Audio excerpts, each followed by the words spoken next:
আমার ভাইয়েরা, আমরা শাবান মাস অতিবাহিত করতেছি, এর পরের মাসে কি রমাদান।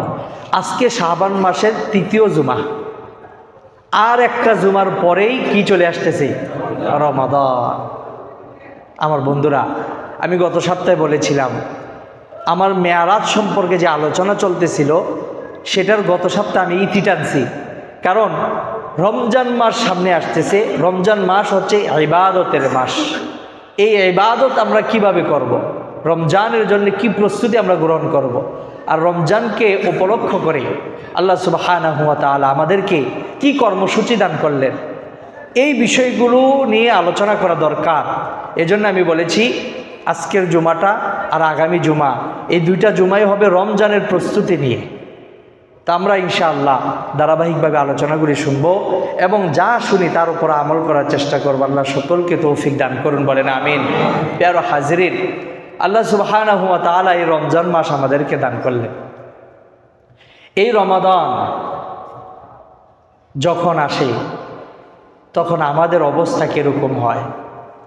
এ রমাদান যখন আসে তখন রসুল সাহাবীদের জামানায় তারা কি প্রস্তুতি নিতেন, আর আমরা এই জামানার উম্মত হিসেবে আমরা কি প্রস্তুতি নেই, এই বিষয়গুলো আমাদের পার্থক্য করা দরকার। এই বিষয়গুলো আমাদের সাহাবীদের সোনালী যুগের সাথে মিলানের দরকার আছে না নাই? আছে। এই জন্য আমার ভাইরা খুব মনোযোগ সহকারে শুনি। আল্লাহ সুবহানাহু ওয়া তাআলা রমজান মাস আমাদেরকে দান করতেছেন। সামনে রমজান মাস চলে আসতেছে। এই রমজানকে সামনে রেখে আমরা কিভাবে সামনে আগাবো, কিভাবে আমাদের প্রস্তুতিগুলো গ্রহণ করব। আসলে এক কথায় যদি আমি বলি, যে সকল কাজ রমজানের পরে করলেও চলবে, কোনো সমস্যা নেই, ওই কাজগুলি রমজান আসার সাথে সাথে স্টপ করে দেওয়া। আমার কথা বুঝতেছেন? যেই কাজ আপনি যেই প্রস্তুতি নিচ্ছেন, যে আপনার দুনিয়ায় চলতে গেলে বিভিন্ন কাজকর্ম করতে হয়, ব্যবসা বাণিজ্য করতে হয়, যদি ব্যবসায়িক বাইরা তাদের ব্যবসাগুলি রমজানের আগেই গুছাইতে পারেন তাহলে আলহামদুলিল্লাহ, গুছিয়ে রমজান মাসটা ইবাদতের জন্য ফ্রি করে নেন। আর যে সকল ভাইয়েরা কর্মজীবী কাজ করেন, ওই সকল ভাইদেরও যদি রমজানের আগেই তাদের কাজগুলো গুছিয়ে নেওয়া সম্ভব হয়, তাহলে সেটা গুছিয়ে রমজানের ইবাদতের জন্যে আমাদেরকে নিজের জীবনটাকে ফ্রি করে নেওয়া। আমার ভাইয়েরা, শুধু তাই না, যাদের উপরে জাকাত ফরজ হয়েছে তাদেরও জরুরি যে তারা জাকাতটা হিসাব নিকাশ করে রমজানের আগেই দিয়ে দিবে।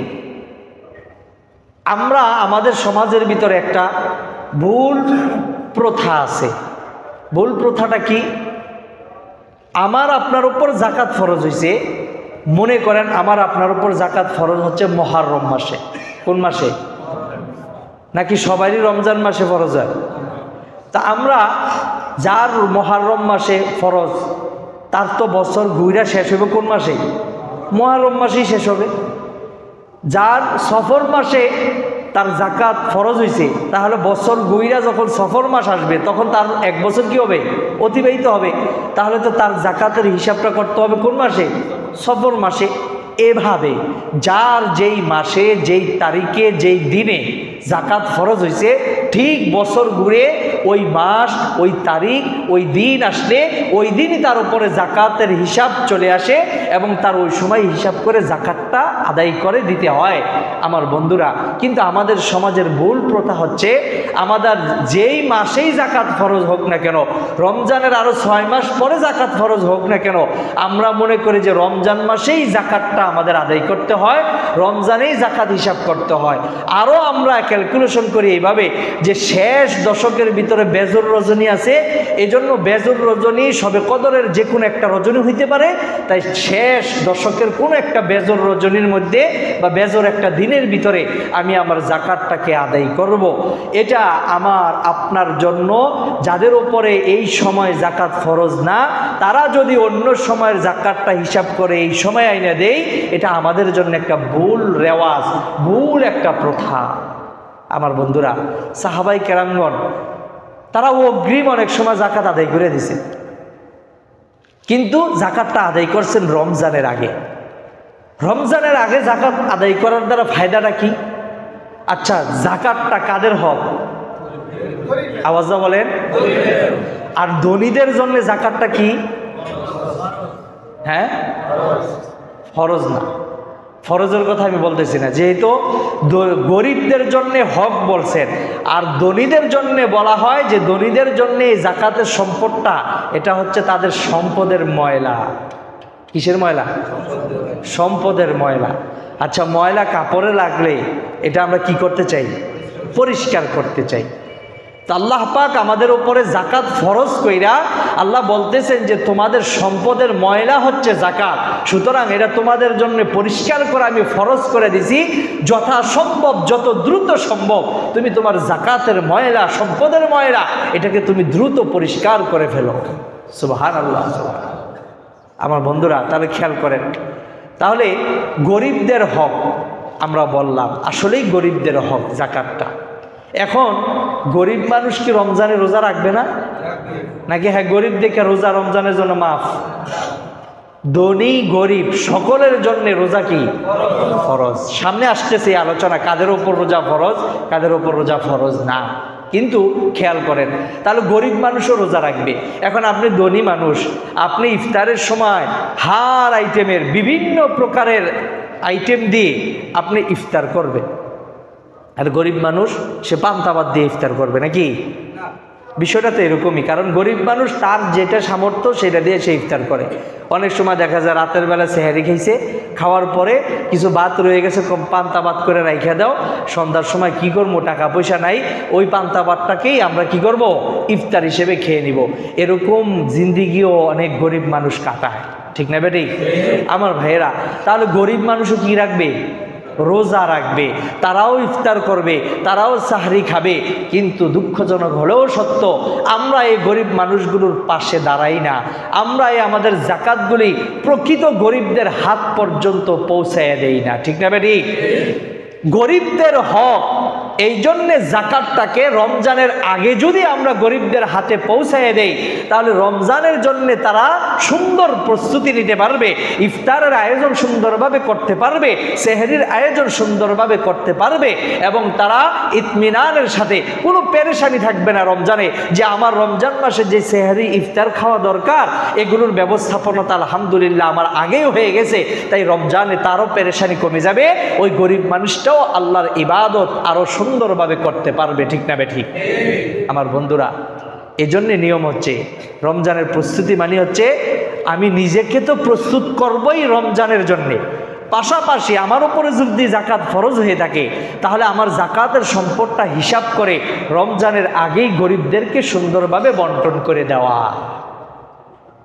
আল্লাহ সুবহানাহু ওয়া তাআলা আমাদেরকে কত সুন্দরভাবে বলে দিয়েছেন, দুনিয়ার মানুষ তোমরা যেভাবেই থাকো না কেন, যাকে যেভাবে রাখি না কেন, আল্লাহ সুবহানাহু ওয়া তাআলা আমাদেরকে যে হালতেই রাখেন বুঝতে হবে ওইভাবে রাখাটাই আল্লাহ আমাদের জন্য পছন্দ করতেছেন, ঠিক না বেটি? এই জন্য আমার ভাইয়েরা, যাকাত যাদের উপর ফরজ রমজানের আগে আমরা আদায় করার চেষ্টা করি, রমজানের আগে আদায় করার চেষ্টা করি। কারণ কি, যদি রমজানের আগে আদায় করি, এক নম্বর ফায়দা হয় কাদের? আওয়াজটা বলেন। গরিবদের ফায়দা হয়, আর গরিবদের ফায়দাটাই আমাদের সবচেয়ে বেশি দেখতে হবে, গরিবদের ফায়দাটাকেই আমাদের প্রাধান্য দিতে হবে। তাই ওলামাই কেরামগণ বলেন যে সাহাবাই কেরামদের জিন্দিগি তোমরা ফলো করো। সাহাবাই কেরামগণ যাকাতটা রমজানের আগে আদায় করতেন, যাতে করে গরিব অসহায় মানুষগুলো সুন্দরভাবে সাহরি এবং ইফতারি তারা করতে পারে। আমার ভাইরা, দুই নম্বর ফায়দা হচ্ছে যার উপর যাকাত ফরজ হয় ওই মানুষটা সে যদি রমজানের আগেই যাকাত হিসাব করে দিয়ে দেয় তাহলে তারও একটা পেরেশানি কম থাকে, রমজান মাসে সেও ইতমিনানের সাথে ইবাদত বন্দেগী করতে পারে, ঠিক না বেটি? এই জন্য আমার ভাইরা, রমজানের আগে যাদের উপরে যাকাত ফরজ তারা যেন যাকাতটা আদায় করে, এবং এই মেসেজটা আপনারা একজন আরেকজনের কাছে দিয়ে দিবেন। আমাদের নবী মৃত্যুর আগে আরাফার ময়দানে বিদায়ী হজের সময় আল্লাহর রসুল যখন ভাষণ দিলেন তখন ১.৫ লক্ষ সাহাবিরা ছিল। ১.৫ লক্ষ সাহাবিদেরকে আল্লাহর রসুল বলেছেন, হে আমার সাহাবিরা, তোমরা যারা আজকে উপস্থিত হয়েছ আমার থেকে যে বাণীগুলি শুনতেছ এই বাণীগুলি অনুপস্থিত যারা আছে তাদের পর্যন্ত পৌঁছাইয়া দিবা। কে কে দিবা? রসুল যখন জিজ্ঞাসা করলেন সকল সাহাবিরা আল্লাহর রসুলকে সকলকে সাক্ষী দিলেন যে আমরা সকলেই আপনার বাণীগুলি অনুপস্থিত মানুষের কাছে পৌঁছে দিব। সুতরাং নবীর সেই সাহাবীদের মতো আমরাও তো নবীর উম্মত, সুতরাং আমাদেরও এই জিম্মাদারি, আমরা যারা উপস্থিত হয়ে ওলামায়ে কেরামদের থেকে কোরআনের কথাগুলি শুনি, সুন্নাহর কথাগুলি শুনি, এগুলো অপরের কাছে পৌঁছে দেওয়া পারবো না ভাই? ইনশাআল্লাহ। আল্লাহ তৌফিক দান করুন, বলেন আমিন। প্যারা হাজিরিন, এবার আসুন এই রমাদান কোত্থেকে আসলো? এই রমাদান যে শব্দটা, রমাদান শব্দ, এটা হচ্ছে আরবি শব্দ।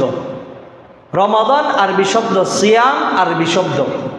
তো রমাদান শব্দের অর্থ হচ্ছে জ্বালিয়ে দেওয়া, পুড়িয়ে দেওয়া, নিঃশেষ করে দেওয়া।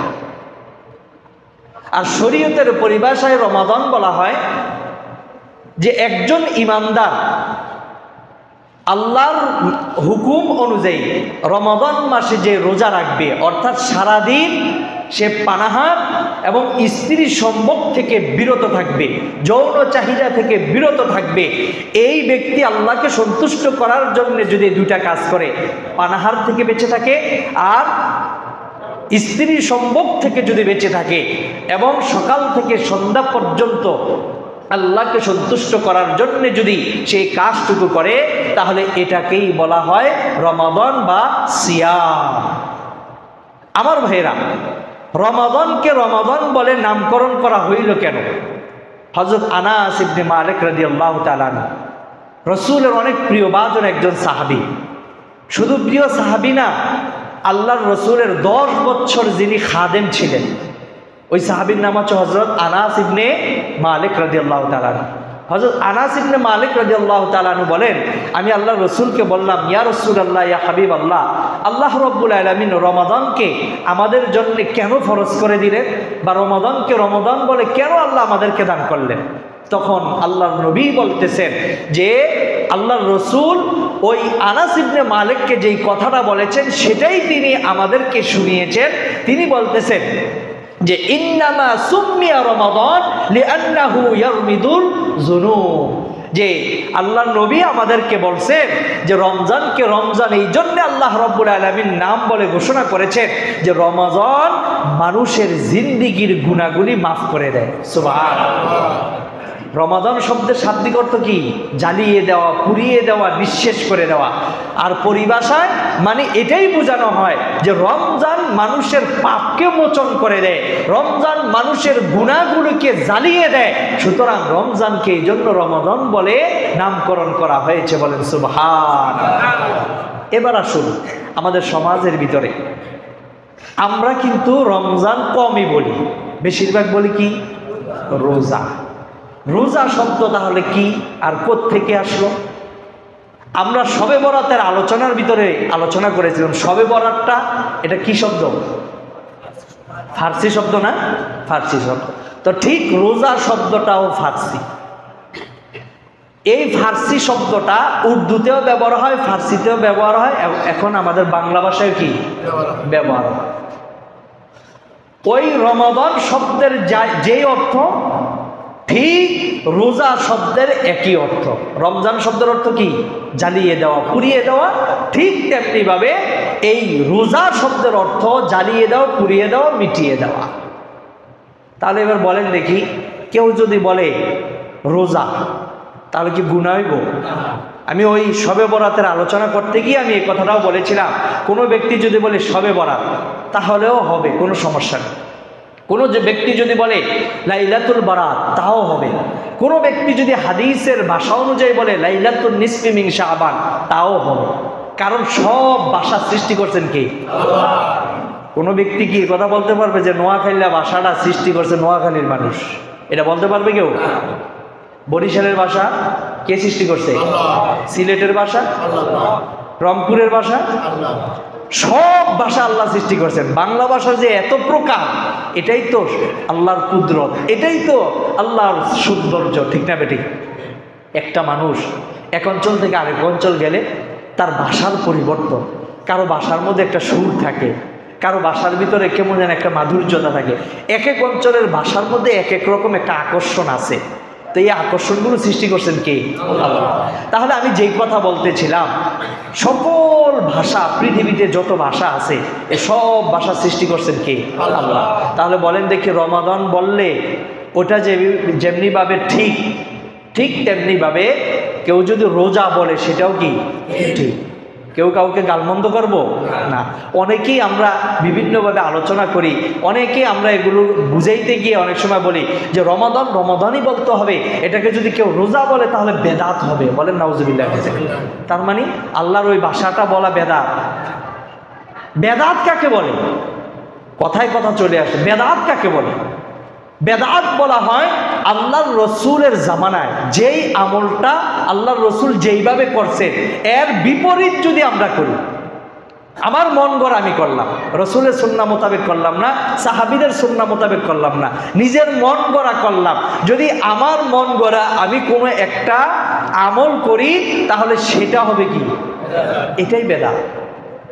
আল্লাহ রসুলের সুন্নত হচ্ছে 3 ডুগে পানি খাওয়া। একটা গ্লাস থেকে পানি খান না আপনারা? এই পানি খাওয়ার সুন্নত পদ্ধতি কি? 3 শ্বাসে পানি খাবেন। প্রথম শ্বাসে খাইয়া শ্বাসটা আবার গ্লাসের ভিতরে ফালানো যাবে না, শ্বাসটা ফালাইতে হবে বাহির। তো এক শ্বাসে একটু খাইলেন, দ্বিতীয় শ্বাসে আর একটু, তৃতীয় শ্বাসে শেষ করলেন। এটা হচ্ছে রসুলের সুন্নত। আর এর বিপরীত আপনি খাইলেন, এক শ্বাসে খেয়ে ফেললেন, তাহলে এটা কি? সুন্নতের খেলাফ। ওটাই হলো বেদাত। আমরা মনে করি যে আরে এটা বেদাত হইব কেন? খেয়াল করেন, তাহলে ইবাদত, যেগুলি ইবাদত, ওই ইবাদতটা রসুলের সুন্নত মোতাবেক না করে নিজের মন মোতাবেক করলাম। কোন একটা আমল আল্লাহর রসুলের জামানায় ছিল না, কিন্তু আমরা পরবর্তীতে সেটা আবিষ্কার করলাম, সেটাও বেদাত। আমার বন্ধুরা, এই জন্য এই বিষয়টা আমাদের খুব খেয়াল করতে হবে। শরীয়তের কোনো আমল যেটা আল্লাহ রসুল সাল্লাল্লাহু আলাইহি ওয়াসাল্লামের জামানায় ছিল না, রসুলের তরিকা মোতাবেক ছিল না, ওই পদ্ধতিটা, ওই আমল যদি আমরা পরবর্তীতে করি তাহলে সেটাই হচ্ছে কি? বেদাত। খুব ভালো করে বুঝে। এই জন্য আমার ভাইরা, কেউ যদি রমাদানকে রমাদান বলে সেটাও যেমন সঠিক, কোনো ব্যক্তি রমাদানকে যদি সিয়ামের মাস বলে তাও সঠিক, কোনো ব্যক্তি রমাদানকে যদি রোজার মাস বলে সেটাও কি সঠিক, কোনোটাই ভুল না, চলবে সবগুলো শব্দে। হ্যাঁ, যদি আপনি বলেন যে আমি আরবি মানে রসুলের হাদিসের শব্দটা বলবো, আমি কোরআনের ভাষায় রমাদান বলছে, সিয়াম বলছে, আমি সেটা বলবো, বলতে পারেন, কোনো সমস্যা নেই। এই জন্য আমার ভাইয়েরা, এইসব ছোট ছোট বিষয়গুলো নিয়ে আমরা ঝগড়ায় লিপ্ত না হই। আমাদের আমলের খবর নাই, আর দুই একটা কথা, দুই একটা শব্দ নিয়ে আজকে এমন মারামারি ঝগড়া ফাসাদ যে একজন আরেকজনকে মার্ডার করে ফেলে। কি করে না? এরকম হচ্ছে অনেক জায়গায়। এই জন্য এই বিষয়গুলো খেয়াল করা। তা আমার ভাইয়েরা খেয়াল করুন। তাহলে রমাদানের শব্দটা আমরা জানলাম, রমাদান কাকে বলে সেটা আমরা জানলাম। এবার আসুন, রমাদান মাস, এই রমাদান কোত্থেকে আসলো, কিভাবে আসলো, কেন আসলো, ভালো করে বুঝেন। আল্লাহ সুবহানাহু ওয়া তাআলা কোরআনের ভিতরে বলেন, ইয়া আইয়ুহাল্লাযীনা আমানু কুতিবা আলাইকুমুস সিয়াম কামা কুতিবা আলাল্লাযীনা মিন ক্বাবলিকুম লাআল্লাকুম তাত্তাকুন। একটা কোরআন শব্দ। আমার আল্লাহ বলেন, ইয়া আইয়ুহাল্লাযীনা আমানু, খুব মনোযোগ সহকারে শুনতে হবে। আল্লাহ বলেন, হে ঈমানদাররা, কুতিবা আলাইকুমুস সিয়াম, তোমাদের উপরে সিয়ামকে, রোজাকে ফরজ করে দেওয়া হয়েছে। কামা কুতিবা আলাল্লাযীনা মিন ক্বাবলিকুম, আর এই সিয়াম শুধু তোমাদের উপর ফরজ করা হয়নি, তোমাদের পূর্ববর্তী যত নবী রাসূল আসছেন ওই নবী রাসূলদের উম্মতদের উপরেও আল্লাহ রাব্বুল আলামিন সিয়ামকে ফরজ করে দিয়েছিলেন। বলেন সুবহানাল্লাহ। এরপরে আল্লাহ রাব্বুল আলামিন বলেন, এই সিয়াম, এই রমাদান, এই রোজা আমি ফরজ করলাম কেন?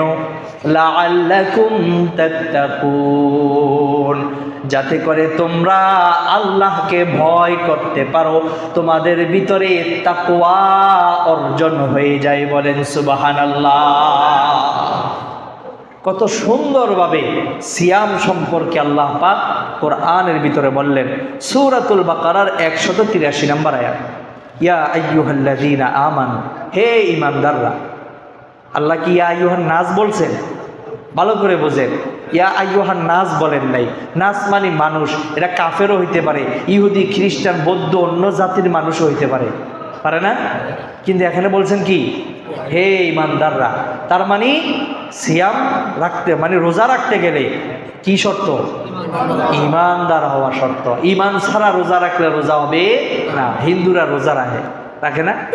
ওর বাপ মা মারা গেলে তারা কয়দিন জানি না খাইয়ে থাকে, উপোস থাকে। তো ওটা ভাই যে শব্দটা বলছে উপোসই বলা হয়, ওটার আর সিয়াম রোজা বলা হবে না, ওটা উপোস। না খাইয়া নিজের দেহরে খালি কষ্ট দেয়, এতে কোনো ফায়দা নেই। কোনো ফায়দা আছে? কোনো ফায়দা নেই। কিন্তু একটা ওই মানুষটা যদি আবার ঈমানওয়ালা হয়ে যেত না, তাহলে তার ওই রোজাটা হয়তো নফল রোজা, যে বাবা মার জন্য সে নফল রোজা রাখছে, তো ওইটা নফল রোজা হয়ে যেত। তখন তার দুনিয়াও দামে, আখিরাতেও তার দাম বেড়ে যায়। সুবহানাল্লাহ। তাহলে ঈমান কত দামি একটা জিনিস। ঈমান ছাড়া কেউ জান্নাতেও কেউ যেতে পারবে না।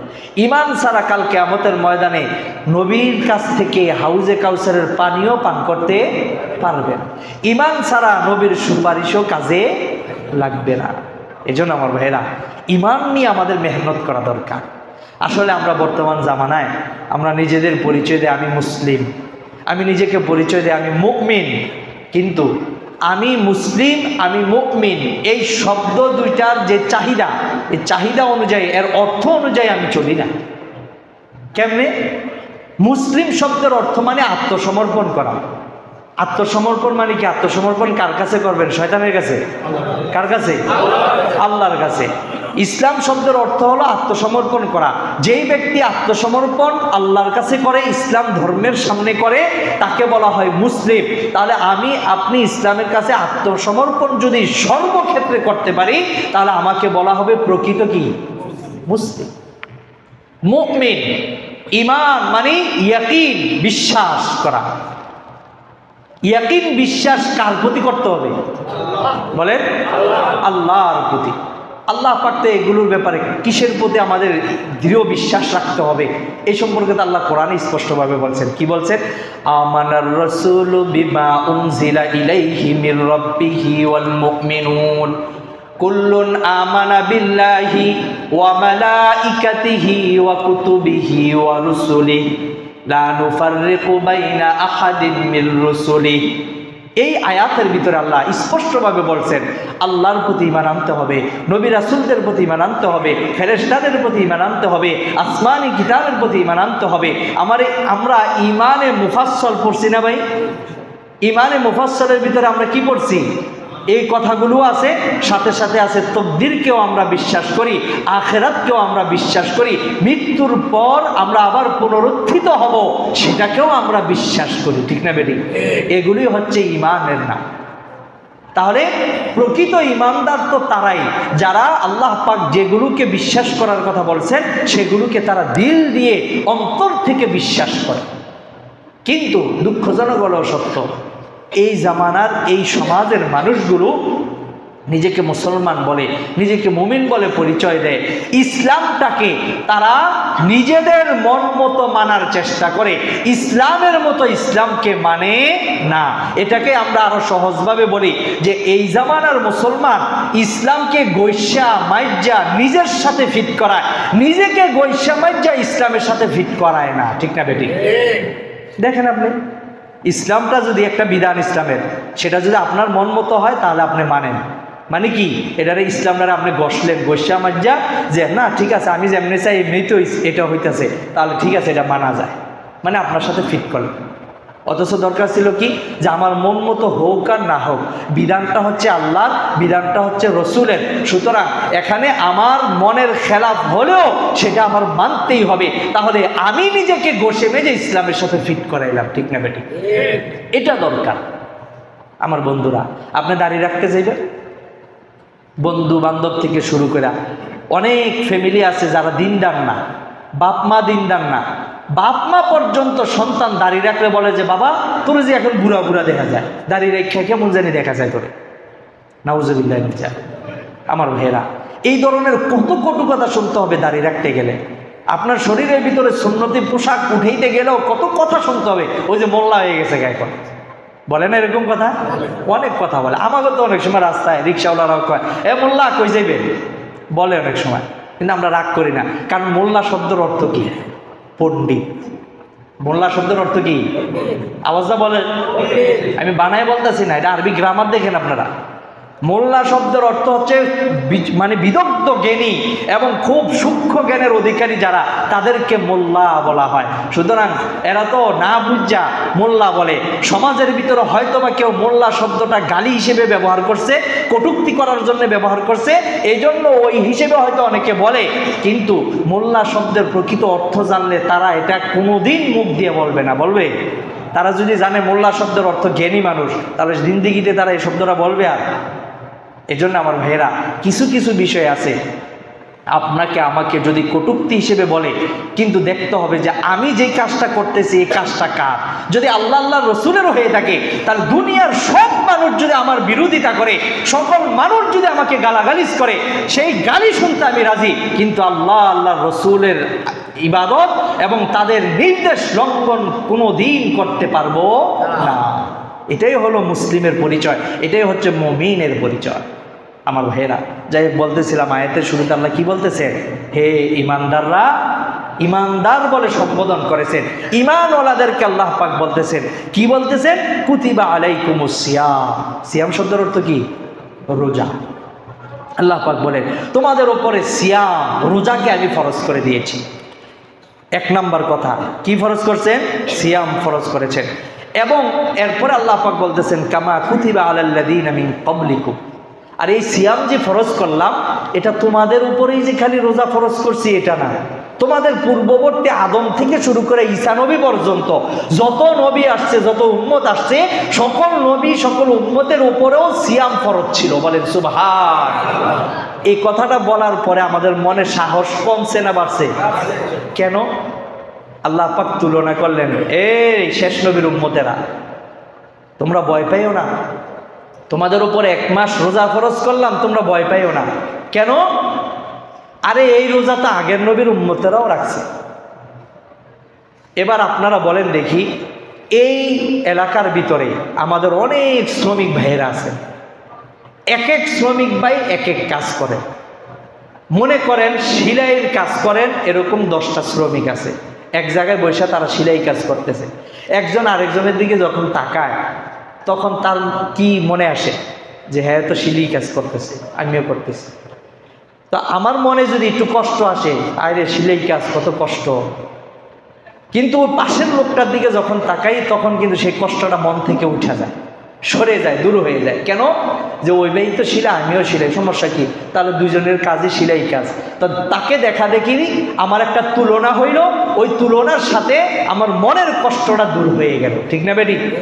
যেই মানুষটা মাথায় বোঝা বহন করে, যাদেরকে আমরা কুলি ভাই বলি, এই কুলি বা লেবার ভাই, তারা যে মাথার ভিতরে বোঝাগুলি বহন করে, সে যখন একটা বোঝা বহন করে, তার পাশে আরো 5 জন বোঝা নামাইতেছে, উঠেইতেছে, তখন এই বোঝা বহনকারী একজন আরেকজনের মনে যতই কষ্ট থাক, যে আমি এত ভারী জিনিস মাথায় নিয়ে এত কষ্টের কাজ করি, এটা আমি করা আমার দ্বারা সম্ভব, এই ধরনের চিন্তা মনে আসলে তার আশেপাশে যারা বোঝা বহন করতেছে তাদের দিকে তাকাইলে তখন তার মন থেকে সেই প্রশ্নটা উঠে যায়, দূর হয়ে যায়। ঠিক না বেটি?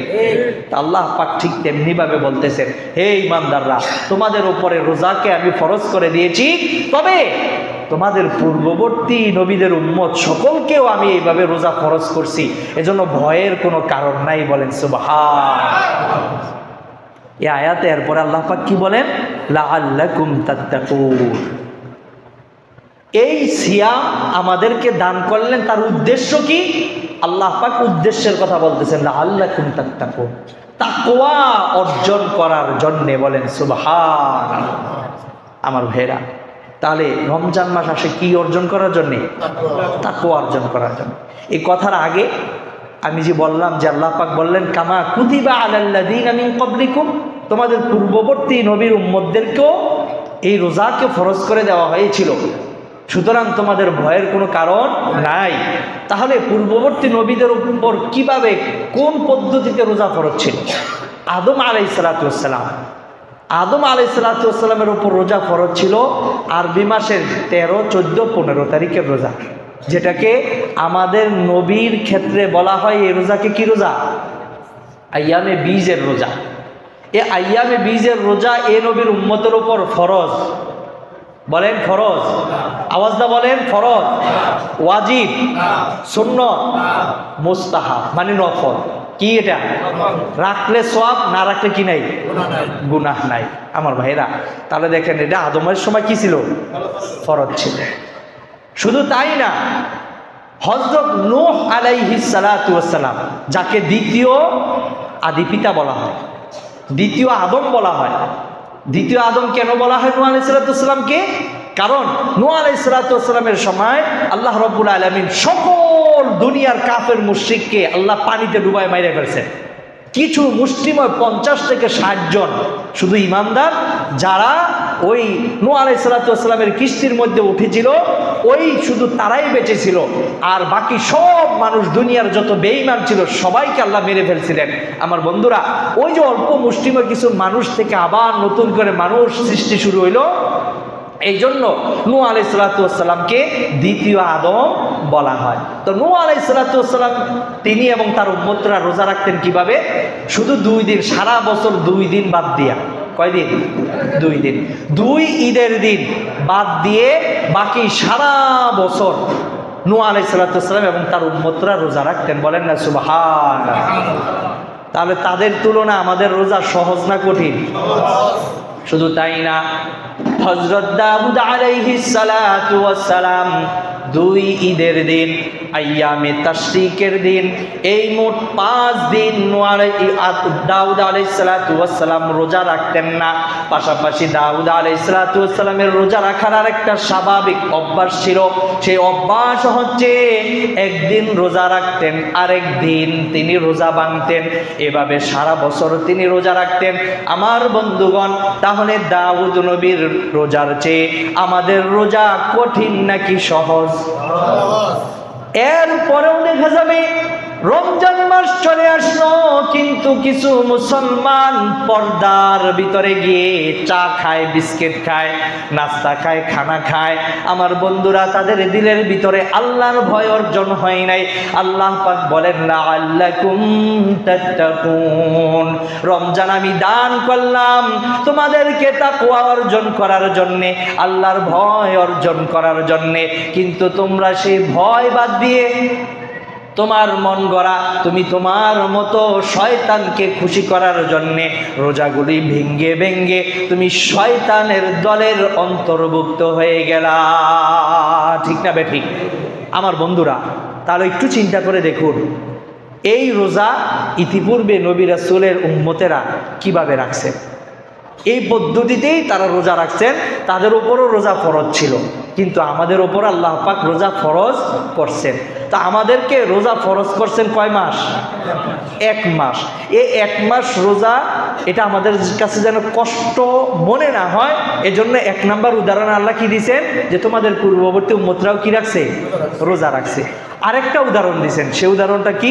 আল্লাহ রাব্বুল আলামিন এর পরের আয়াতে বলেন, এই তোমরা যে রোজা রাখবা, 1 মাস রোজা যে ফরজ করছি, আরে 1 মাস কিন্তু বেশি দিন না।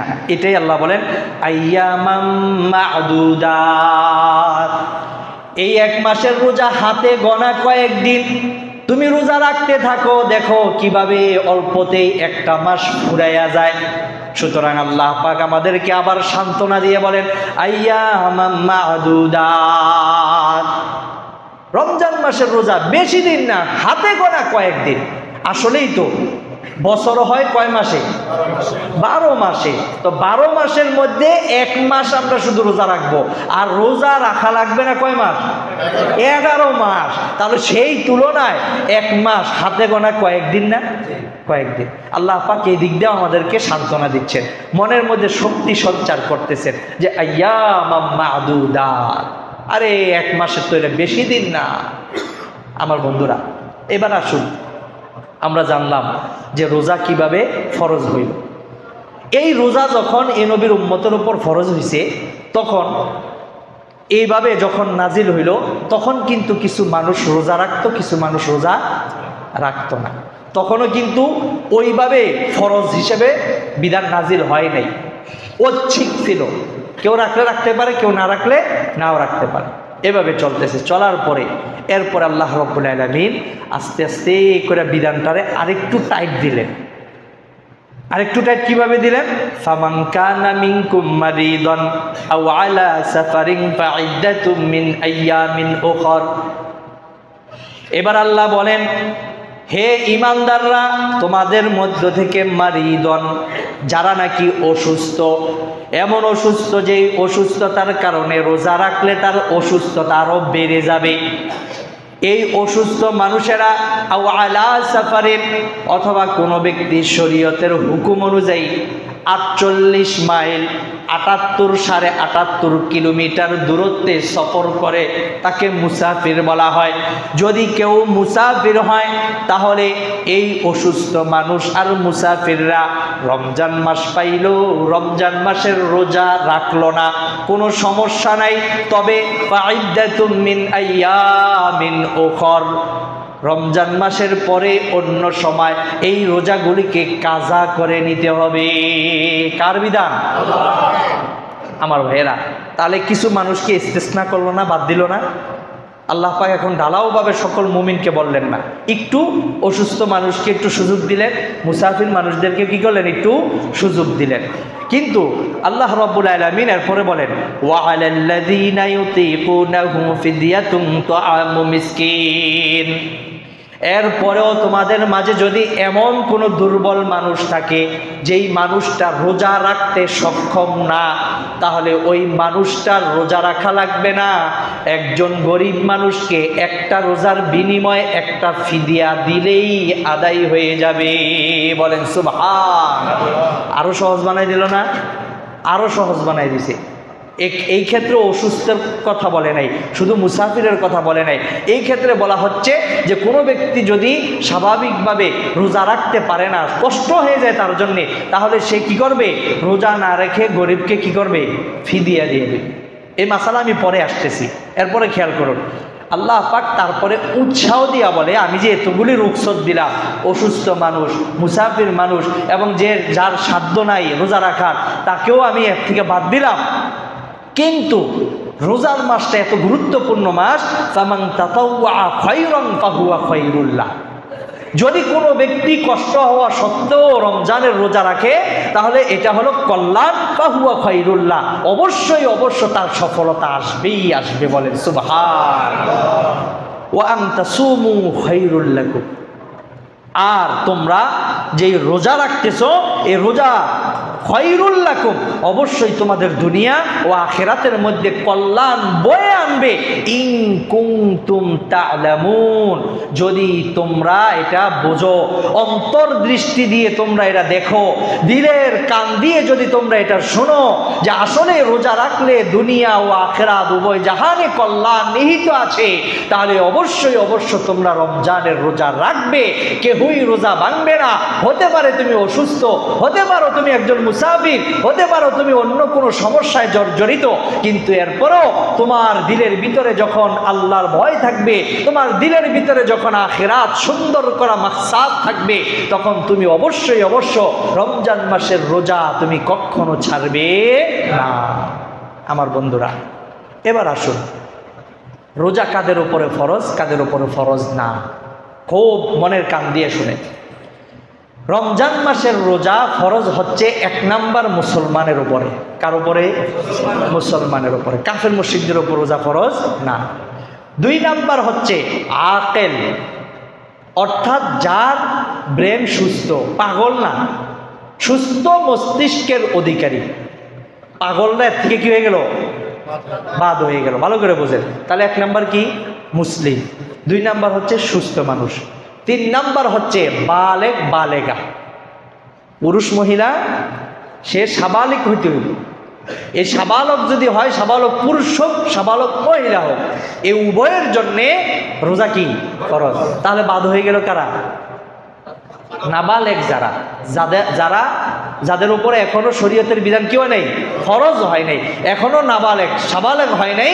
তাহলে ওই নাবালেগ যারা আছে তাদের উপরে রোজা ফরজ না। তাহলে সাবালেগদের উপরে কি রোজা ফরজ? এরপরে আসুন সুস্থ, একেবারে সব দিক দিয়ে সুস্থ। রোজা রাখলে তার অসুস্থতা আর বাড়বে না, এমন স্বাভাবিক সুস্থ যে মানুষগুলো আছে, এই সুস্থ মানুষগুলোর উপরে রোজা ফরজ।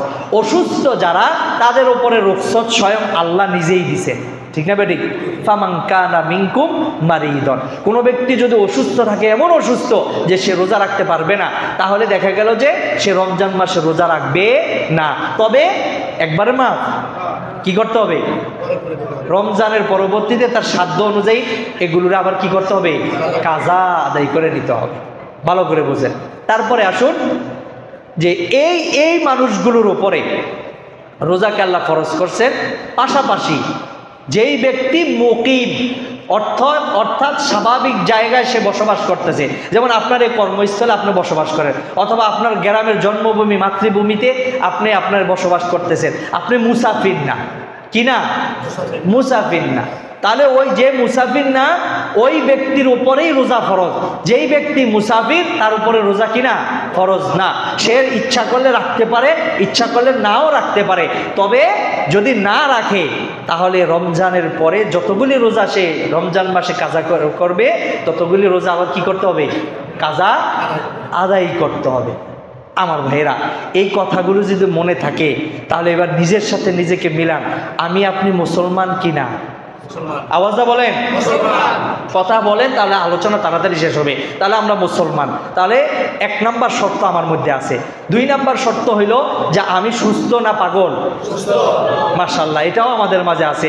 3 নাম্বার, আমরা বালেগ নাকি না বালেগ? বালেগ। তাহলে 3 নাম্বার শর্ত আছে।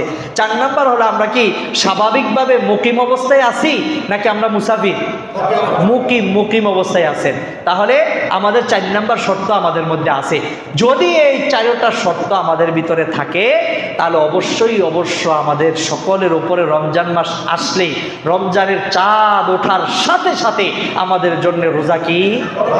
এবার কে কে রোজা রাখবেন দেখি তা হাত উঠায় রাখেন। আল্লাহু আকবার, আল্লাহ কবুল করুন, বলেন আমিন। হাত নামান। মাশাআল্লাহ, আপনারা রোজা রাখেন, দেখেন ইফতার পত্রিকা হয়, কল্পনাও করতে পারবেন। সেহরি, আপনাদের রমজান মাস উপলক্ষে সেহরির খাবারও হয়তো আল্লাহ আরো বরকত দিবেন, ঠিক না বেঠিক? কারণ বরকত এমন একটা জিনিস, এটা দুনিয়ার মানুষ চাইলেই হয় না, এটা ফয়সালা হইতে হয় কোত্থেকে? আল্লাহর পক্ষ থেকে। এই জন্যে আপনারা রমজান মাসে এই টেনশন করেন না যে কেমনে সেহরি খাবো, কেমনে ইফতার খাবো, এগুলো টেনশন করার দরকার নাই। এগুলো ব্যবস্থা করবেন কে? রিজিকের ফয়সালা কোত্থেকে হয়েছে? এখন হইতেছে নাকি আগেতেই হয়েছে? তাহলে টেনশন করার দরকার আছে? রিজিক আপনার পিছনে দৌড়াবে, আপনি রিজিকের পিছনে এত দৌড়ানোর দরকার নেই। আপনি স্বাভাবিকভাবে চলতে থাকেন, রিজিক আপনার পিছনে এসে দৌড়ে বলবে আমাকে নাও, আমাকে নাও। কারণ ফয়সালা তো কার? আল্লাহ। এই জন্য আমার ভাইরা, তাহলে রমজান মাস আসতেছে, আমরা রমজানের রোজাগুলি রাখবো। এবার আসুন আমাদের মা বোনদের ক্ষেত্রে কিছু মাসালা। আপনারা যারা আছেন পুরুষেরা, মা বোনদেরকে মাসালা জানাই দিবেন। যে সকল মা বোন ছাড়াও একটা মাসালা, মাসালা আছে, সেটা হলো পুরুষ মহিলা যদি বার্ধক্যজনিতভাবে এত বৃদ্ধ হয়ে যায় যে তার রোজা রাখা সম্ভব না, এবং ভবিষ্যতে তার রোজা রাখার শক্তি আর ফিরে আসবে না, তাহলে এমন ব্যক্তিরা তারা রমজান মাসে রোজা রাখবে না। এক একটা রোজার বিনিময় একটা কইরা সদকায়ে ফিতির, সদকায়ে ফিতির দিই না আমরা ঈদের দিনে, তো এই সদকায়ে ফিতির পরিমাণ এক একটা রোজার বিনিময় এক একটা গরিবকে দিয়ে দিবে। ওই পরিমাণ অর্থ বা ওই পরিমাণ খাবার একজন গরিব মিসকিনকে দিয়ে দিবে। একটা রোজার বিনিময় একটা ফিতির, একটা রোজার বিনিময় একটা ফিতির। যদি 30টা ভাঙেন, তাহলে 30টা ফিতির কাকে দিতে হবে? গরিব, যারা যাকাত ফিতরা খাইতে পারে এমন ব্যক্তিদেরকে দিতে হবে। আমার ভাইরা, তাহলে খেয়াল করুন, তাহলে যারা বার্ধক্যজনিত অথবা এমন রোগ হয়েছে ডাক্তার বলছে সে বাঁচবে না, তাহলে মৃত্যু রোগে আক্রান্ত, জীবনে সুস্থ হওয়ার কোনো সম্ভাবনা নাই, এমন মানুষও রমজান মাস আসলে রোজা রাখার দরকার নাই। ওই মানুষগুলো কি করবে? সদকায়ে ফিতির দিয়ে দেবে এক একটা রোজার বিনিময়ে। কিন্তু আমরা ভাবতে পারি দুনিয়ার সব ডাক্তার বলল যে এই অসুস্থ মানুষ জিন্দিগিটা সুস্থ হইব না, সে এমনি এমনি মরে যাবে। এটা আমাদের দুনিয়ার মানুষের কথা হইতে পারে, কিন্তু সুস্থতা অসুস্থতার মালিক কে? কুল্লা আমলিকু লিনাফসি নাফআন ওয়ালা দাররান ইল্লা মা শা আল্লাহ। আল্লাহ বলতেছেন, ও নবী আপনি বলে দেন, ভালো মন্দ, সুস্থতা অসুস্থতা, সুখ দুঃখ, এই সব গুণের মালিক হচ্ছেন আমি আল্লাহ। আর আমি আল্লাহ যাকে ইচ্ছা তাকেই সুস্থতা দান করি, যাকে ইচ্ছা তাকেই আমি অসুস্থতা দান করি। সুতরাং এগুলোর ব্যাপারে দুনিয়ার সকল ডাক্তার কোনো ব্যক্তিকে বলল যে এই মানুষটা এই রোগেই মরে যাবে, সে আর জিন্দিগিতেও সুস্থ হবে না, কিন্তু আল্লাহ যদি চান সুস্থ হবে, তাহলে হবে কি হবে না?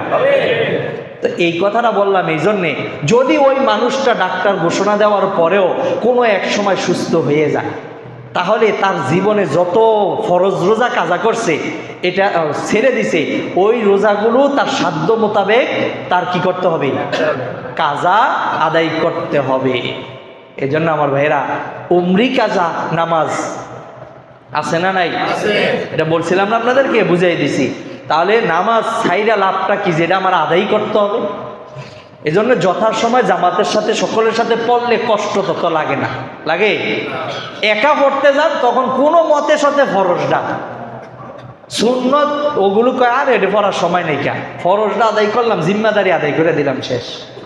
অথচ আমার আপনার জন্যে ফরজ নামাজের আগে সুন্নত আছে, ফরজ নামাজের পরেও কি আছে? সুন্নত নফল আছে। কেন?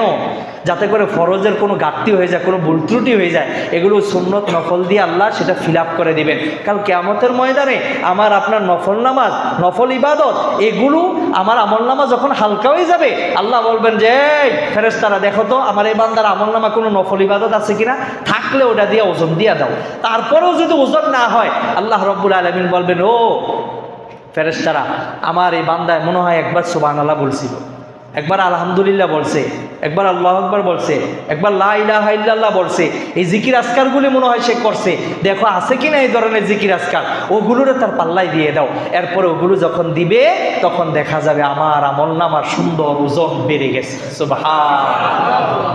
তো ওই সুন্নত নফল আদায় করা দরকার আছে না নাই? আছে। এজন্য আমার ভাইয়েরা জামাতের সাথে নামাজ পড়ে।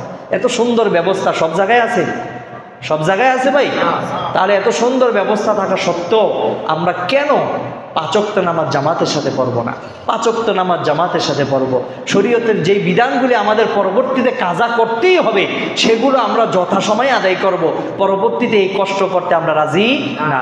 আর কষ্ট তো দূরের কথা, আপনার আমার হায়াত ওই পর্যন্ত আছে কি নাই আমরা জানি।